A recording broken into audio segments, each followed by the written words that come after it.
ഇതൊരു mixture video ആണ്. വിഷുവിൻ്റെ തലേദിവസവും വിഷു ദിവസവും കൂടെ ചേർത്തുള്ള ഒരു വീഡിയോ. രണ്ടും 2 ദിവസത്തിൽ എടുക്കാനിരുന്നാൽ വിഷുവിൻ്റെ പാട്ടിനോടിപ്പോവും. അടിക്കൽ, തുടയ്ക്കൽ, നനയ്ക്കൽ, വീട്ടിലെ ആവശ്യമില്ലാത്ത സാധനങ്ങളെ കളയൽ എന്നീ ആചാരങ്ങളൊക്കെ വിഷുവിൻ്റെ തലേദിവസമാണ് നടക്കുന്നത്.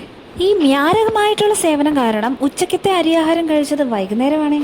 തെരഞ്ഞെടുപ്പ് കഴിഞ്ഞാലും ചക്കയുടെ ഡിമാൻഡൊന്നും കുറയാൻ പോകുന്നില്ല. കാരണം വിഷുവാണേ. വിഷുവിന് കണി വെക്കണമെന്നെങ്കിൽ ചക്കയൊരു മെയിൻ ഫാക്ടർ. പറമ്പിൽ പോയി കേരളത്തിന്റെ ഔദ്യോഗിക ഫലമായ ചക്കയെ ഞാനെങ്കിൽ ചക്കേനെ വെറുതെ അല്ല രാഷ്ട്രീയ പാർട്ടി ചിഹ്നമായിട്ട് വെച്ചത്. ഭയങ്കര അരക്ക, ഒട്ടിപ്പിടിച്ചാൽ പോരത്തില്ല കയ്യിൽ നിന്ന് വോട്ട് കിട്ടുന്നിടം വരെ.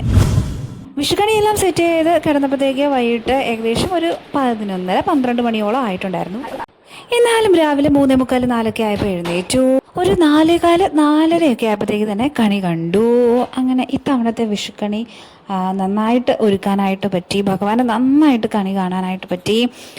തലേന്ന് തന്നെ എല്ലാം സെറ്റ് ചെയ്ത് കിടന്നത് കാരണം ഒന്ന് വിളക്ക് കത്തിക്കുന്ന മാത്രമേ ഉണ്ടായിരുന്നുള്ളൂ. വിഷു അല്ലേ, അമ്പലത്തിൽ പോകണമല്ലോ, കൈനീട്ടം വാങ്ങണമല്ലോ. അതുകൊണ്ട് രാവിലെ തന്നെ ഒന്നുകൂടെ കുളിച്ചു. കാരണം അടുക്കളയിലൊക്കെ കയറിയതാണല്ലോ. അപ്പോൾ പിന്നെ അമ്പലത്തിൽ പോകണമെങ്കിൽ ഒന്നുകൂടെ ഒന്ന് കുളിക്കണമല്ലോ. കുറേ നേരത്തെ കമ്മലിൻ്റെയും പൊട്ടിൻ്റെയും പരീക്ഷണമൊക്കെ കഴിഞ്ഞിട്ട് അമ്പലത്തിലോട്ട് പോകാനായിട്ട് ഇറങ്ങി. ഇത്തവണയും വിഷു ആഘോഷിക്കാൻ പറ്റിയത് ദൈവം തന്ന വലിയൊരു അനുഗ്രഹമായിട്ട് ഞാൻ കരുതുന്നു. പക്ഷേ എന്നിരുന്നാലും എനിക്ക് കഴിഞ്ഞ വർഷത്തെ വിഷു ആയിരുന്നു കുറച്ചുകൂടി ബ്ലെസ്ഡ് ആയിട്ട് തോന്നിയത്.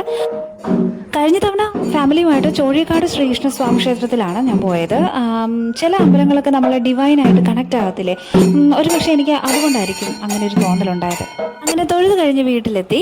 വിഷു ആണെന്ന് പറഞ്ഞിട്ട് കാര്യമില്ല, ഇന്നത്തെ വിഷു സ്പെഷ്യൽ ഞങ്ങൾക്ക് ഇവിടെ അപ്പും ചിക്കനും ആയിരുന്നു.